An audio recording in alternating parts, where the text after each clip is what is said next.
Very good evening to all of you. ये class 6 है और आप लोग इसमें कुछ टॉपिक्स कर रहे थे। मैं आपको पेज नंबर भी बता देती हूँ और आप लोग जो टॉपिक्स पढ़ रहे थे उसके बारे में भी मैं रिमाइंड करवा देती हूँ कि आप लोगों ने क्या क्या पढ़ा था। ठीक है, तो चैप्टर 6 ओपन कर लीजिए। 6 में, क्लास 6 में ये चैप्टर 6 है। ठीक है, इसको ओपन कर लीजिए और आपके पास कुछ जो है वो समय है अटेंडेंस के लिए, वो बना लीजिए। ठीक है,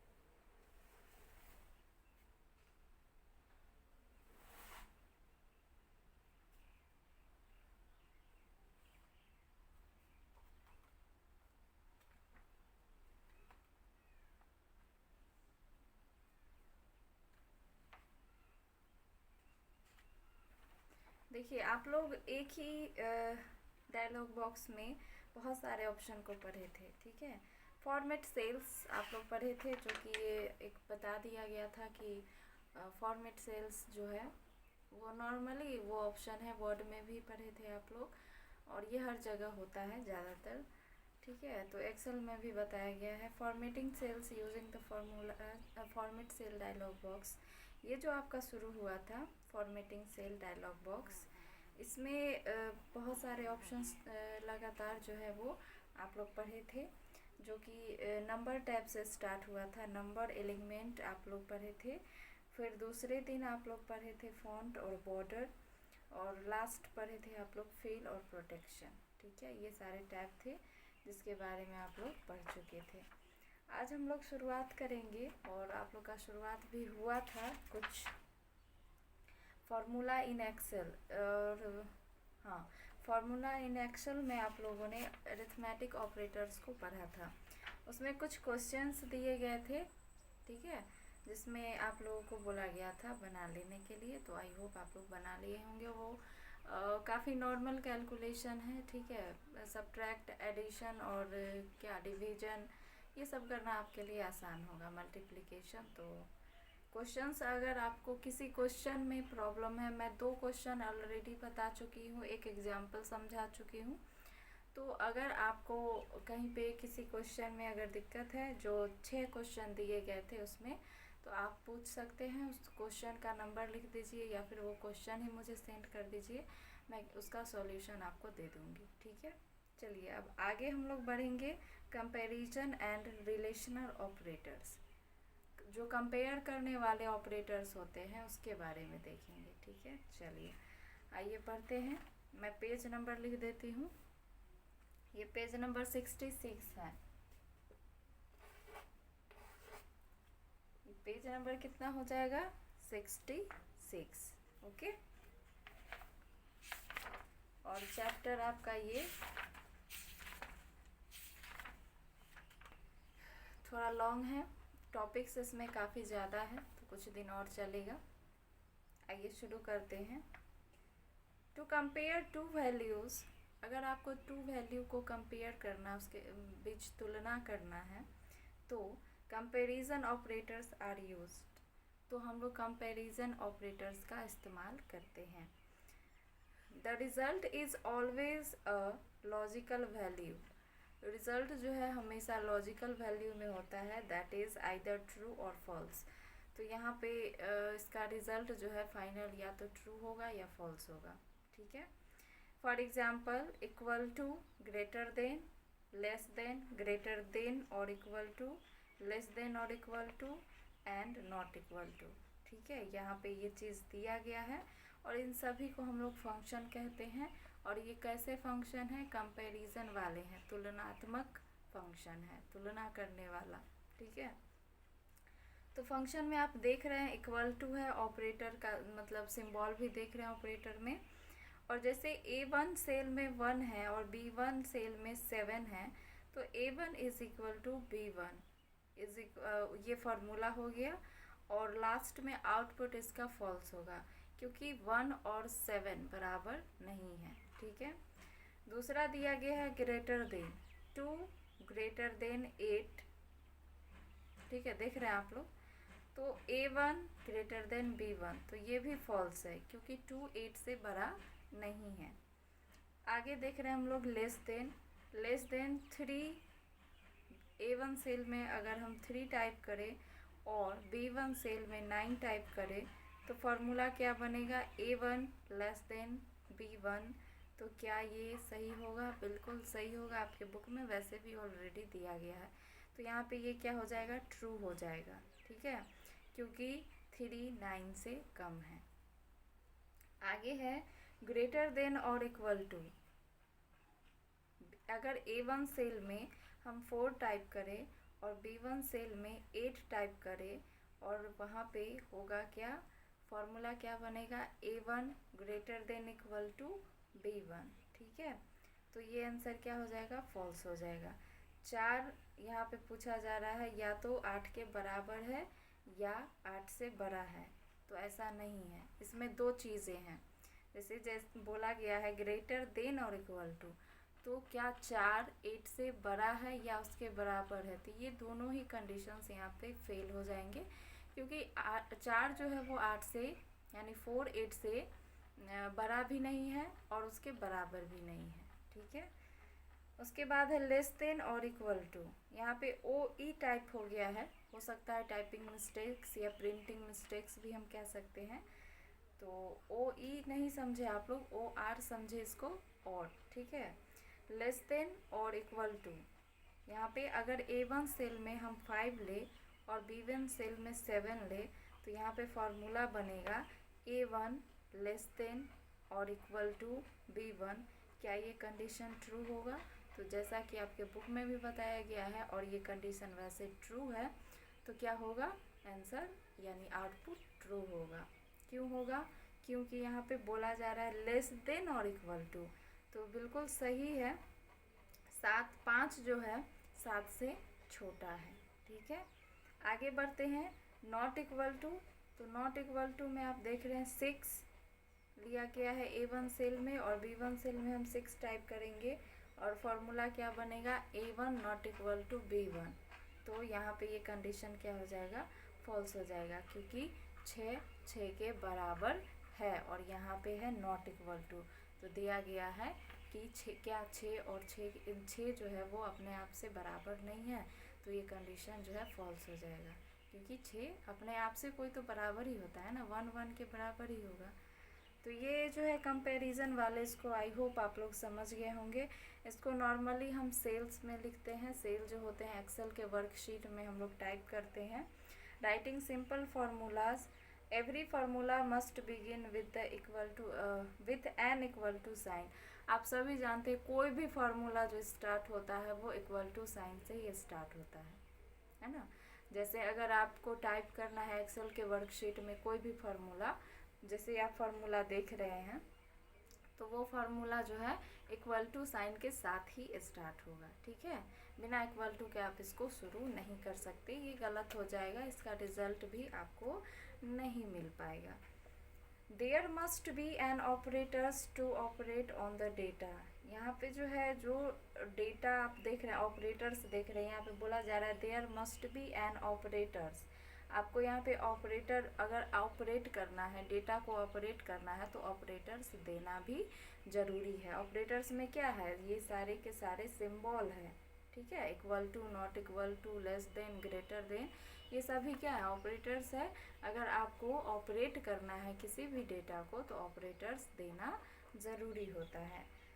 the data which can be text, number, date, time और सेल एड्रेस।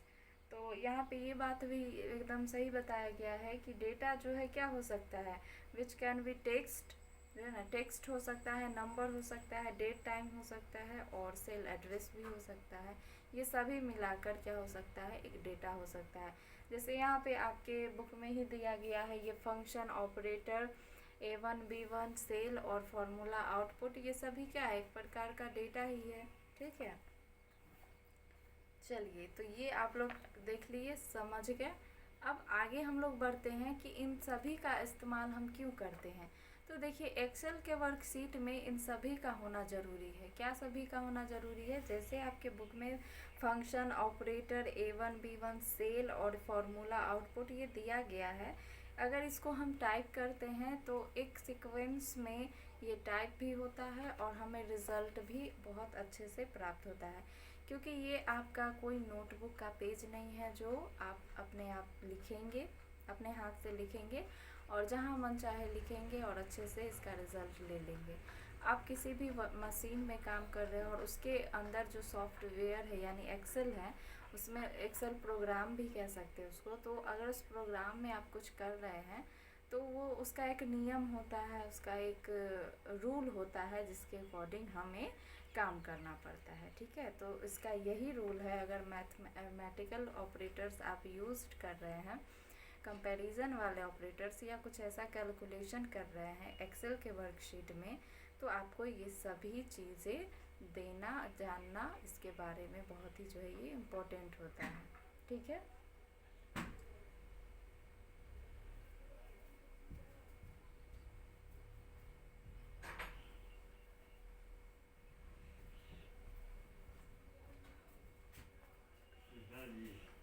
एक मिनट रुक।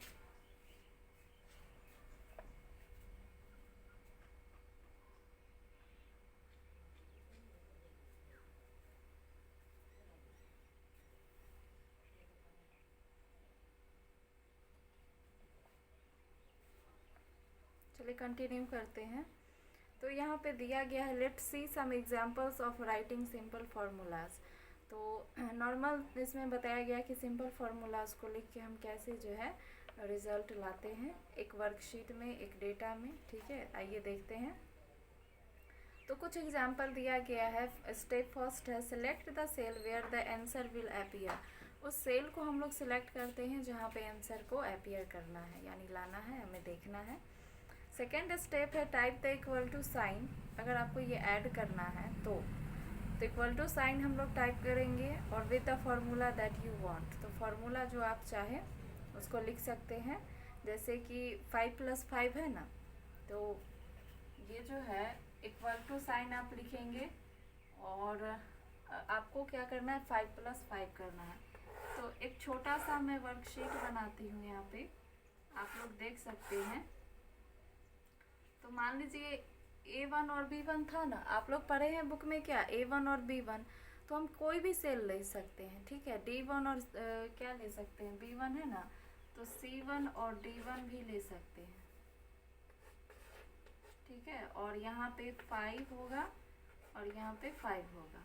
ठीक है, तो जिस सेल में हम इसको इंटर करेंगे, मान लीजिए कि इस सेल में हम इसको लाना चाहते हैं, तो यहाँ पे इक्वल टू लिखेंगे। ठीक है, और क्या करेंगे, 5 प्लस फार्मूला हम लोग लिखेंगे, सेल के अंदर हम लोग लिखेंगे। ठीक है, तो अगर ये सेल है आपका,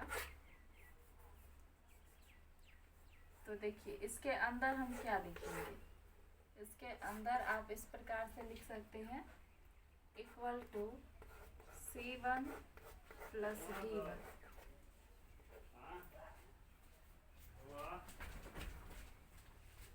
यहाँ पे हम लोग लिखेंगे C1 प्लस D1। तो मान लीजिए इसको 5+5 करेंगे। ठीक है, और इंटर बटन प्रेस करेंगे तो यहाँ पे इसका रिजल्ट क्या आएगा, 10 आएगा। ठीक है, तो यहाँ पर इसका रिजल्ट आ सकता है 10। तो इस प्रकार से आप कोई भी कैलकुलेशंस कर सकते हैं, जैसे कि ये वर्कशीट में दिया गया है तो उसमें कोई भी कैलकुलेशन आप अच्छे से कर सकते हैं। तो इस जो एग्जांपल यहाँ पे बोर्ड पे बताया गया है, नॉर्मली यही एग्जांपल यूज़ होता है, लेकिन आप इसमें सभी कैलकुलेशंस को कर सकते हैं। तो कैसे होगा, तो पेज नंबर जो ये दिया गया है 67, इसमें जो वर्कशीट दिया गया है उसको आप ध्यान से देखिए। उस वर्कशीट में जो है कैसे हम लोग रिजल्ट निकालते हैं वो मैं आपको समझा देती हूँ। तो फर्स्ट स्टेप है enter data in a worksheet as shown in figure. तो जो फिगर में जो दिया गया है डेटा उसमें हम लोग क्या करेंगे,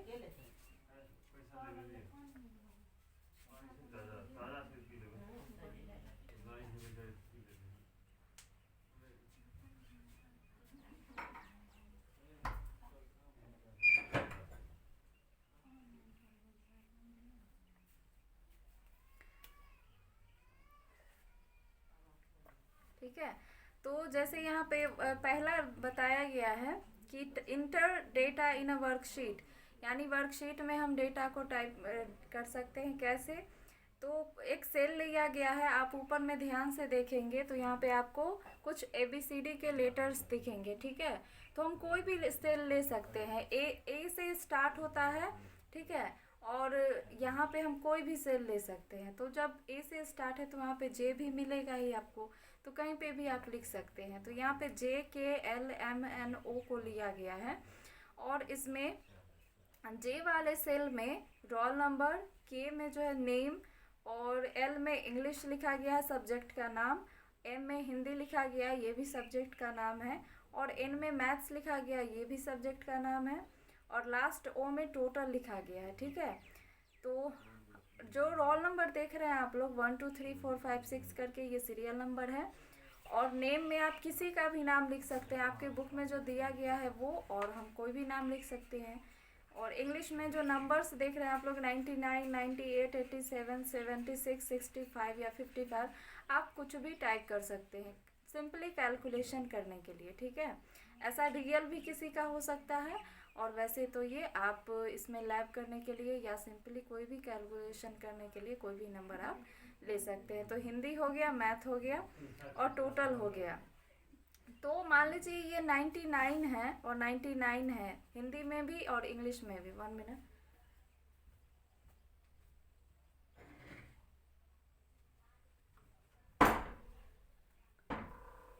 तो इंग्लिश में भी 99 है और हिंदी में भी 99 है और मैथ में भी कितना है, 99 ही होगा, ठीक है। यहाँ पे शो नहीं कर रहा है, वहाँ पे होना चाहिए।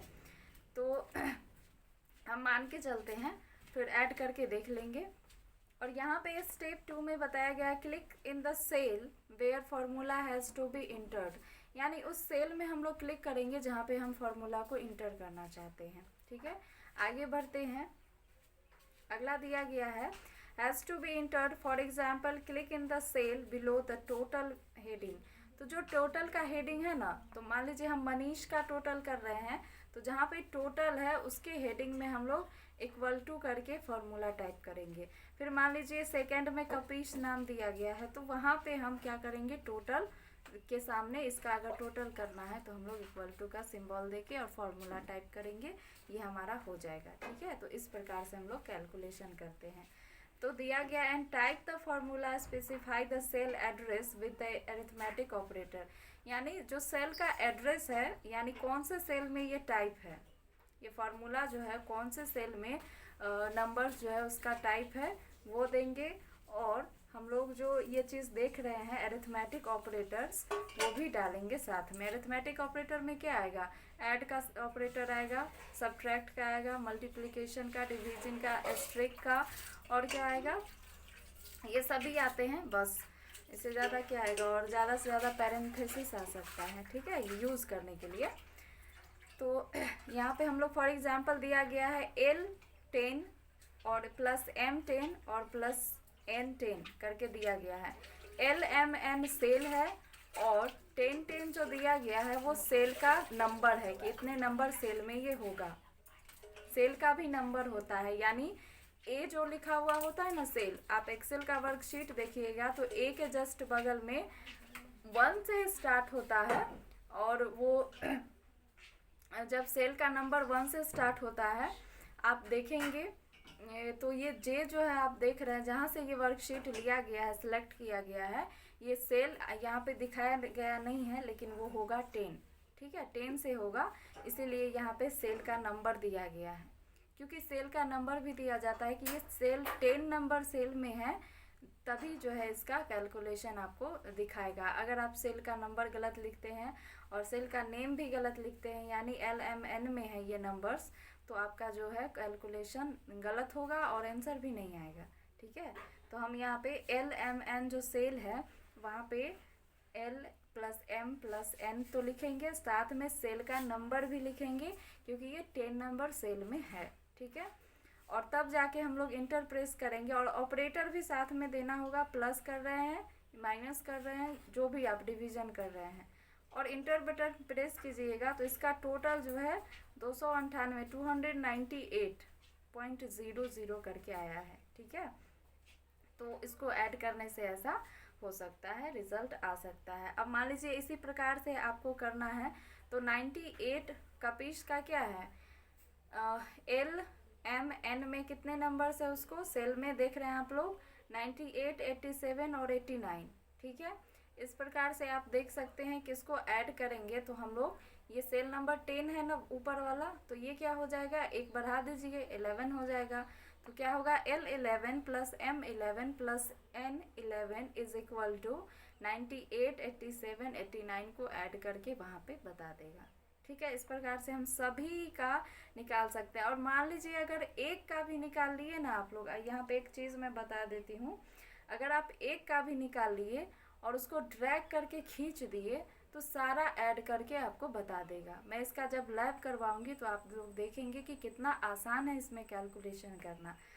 तो इंटर की प्रेस करेंगे, इसका रिजल्ट मिल जाएगा, press enter key, will you get answer in the cell. ठीक है, यहाँ पे अब देखिए जो बात मैं बताई हूँ आपको वही बात यहाँ पे भी लिखा गया है। To calculate the total marks of the students, place the cursor on the bottom right corner of the formula cell, the cursor change into solid plus sign. Solid एक मोटा सा प्लस साइन में कन्वर्ट होगा। Click and drag the mouse till the end of the list, और जहाँ तक आपको result चाहिए, इसका कहाँ है, लविश तक एक बच्चा का नाम है, वहाँ तक आपको ड्रैग करना है।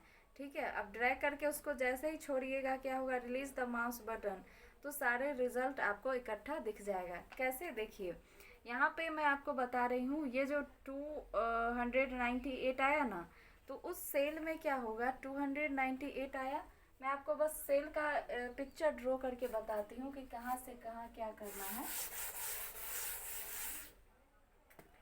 जैसे ये मान लीजिए सेल है आपका, ठीक है, और जितने भी बच्चे होंगे तो इसमें कितना आया है, पहले में रिजल्ट आपको कितना बताया है, 298, 298 और यहाँ पे 00 करके बताया है। अगर आपको इन सभी सेल में रिजल्ट चाहिए, ठीक है, समझ रहे होंगे, इन सभी सेल में रिजल्ट चाहिए, तो आप यहाँ पे जो फॉर्मूला दिया गया था वो भी लिख सकते हैं। अदरवाइज आप क्या करेंगे, जैसे ही यहाँ पे कर्सर लाएंगे इस कॉर्नर पे, तो यहाँ पे कर्सर लाएंगे तो क्या होगा, एक माउस का जो पॉइंटर है ऐसा प्लस साइन में कन्वर्ट होगा, बुक में भी बताया गया है। और ये प्लस साइन हम लोग यहाँ रख के, और जैसे इसको नीचे की तरफ ड्रैग करेंगे, इन सभी में ऐड हो जाएगा। इन सभी में क्या होगा, इन सेल में जो है रिजल्ट आपको सब में मिल जाएगा। ठीक है, और कहाँ तक इसमें है, जहाँ तक आपका वर्कशीट में डेटा तैयार किया गया है। यानी कपीश का कितना है, 274 है, 0.00 है ना, पॉइंट में भी बताएगा आपको रिजल्ट। और ये 241 है अनीश का, हरीश का 208 है, तनीश का 175 है, और लविश का 196 है। ठीक है, इस प्रकार से इसके आंसर्स आपको मिल जाते हैं। तो इसमें कैलकुलेशन करना आसान है, अगर आप एक कैलकुलेशन कर लेते हैं तो दूसरा का कर सकते हैं।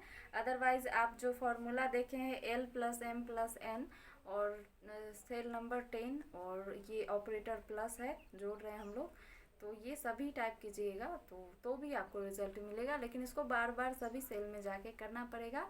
और वैसे ये जो आप कर रहे हैं ये आसानी से आप कर सकते हैं। ठीक है, ड्रैग कीजिएगा, आंसर मिल जाएगा, बहुत ही सिंपल है। चलिए, अब यहाँ पे एस्ट्रिक सिंबल दिखाया जा रहा है, एस्ट्रिक का हाँ वही दिखाया जा रहा है। देखिए, enter the value in enter a value in A1 cell और फॉर एग्जाम्पल 12, तो यहाँ पे इन A1 में बोला जा रहा है कि आप 12 को टाइप कीजिए, नंबर 12 लिखिए। और स्टेप 2 में बताया जा रहा है click in B1 cell and type the formula A1 multiply 5, ठीक है।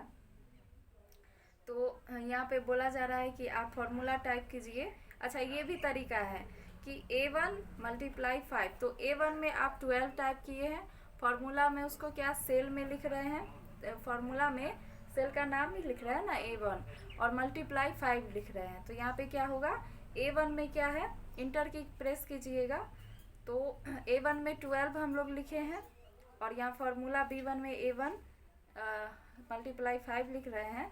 तो 12 पंचे कितना होता है, 60, है ना। 12 5 जा 60, और इंटर प्रेस कीजिएगा तो 60 यहाँ पे आ सकता है। कैसे, मैं बता देती हूँ आपको। ये बहुत ही, ये भी आसान है। पेज नंबर 67 में आप लोग देख रहे हैं।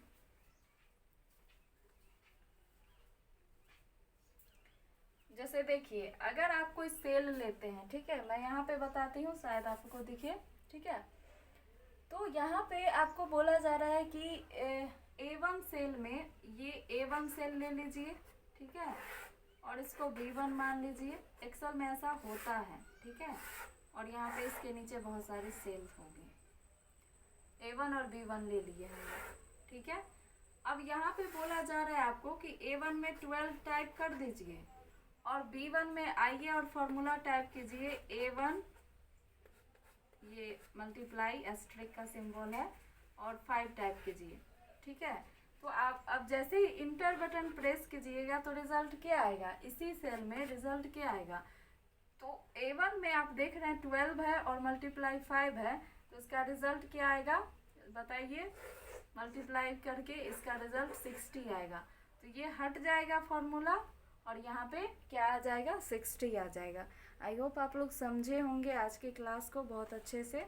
आज के क्लास में कहीं पे आपको दिक्कत लगा हो, प्रॉब्लम लगा हो, तो आप लोग बताएं, ठीक है। उसका सॉल्यूशन आपको फिर दिया जाएगा। और ये स्टेप 2 और 3 करके दिया गया है।